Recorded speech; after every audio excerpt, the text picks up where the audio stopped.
আপনি যখন লাশ হবেন আপনাকে দুইজন মানুষ নামবে আপনার লাশটাকে মুর্দা ব্যক্তি মনে মনে চিন্তা করবে সবাই তো আমাকে চাই মনে হয় এই দুইটা লোক আমার সাথে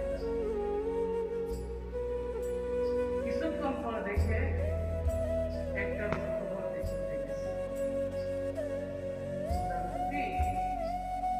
এরপরে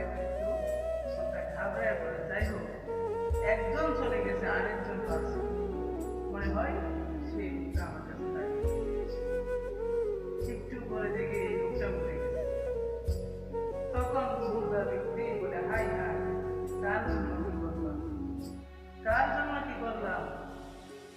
আমার আপন জনরা আমার একা রাইখা চলে এসেছে আফসোস আমি কার জন্য কি করলাম তো সেই দিন আফসোস তখন আফসোস করে বললাম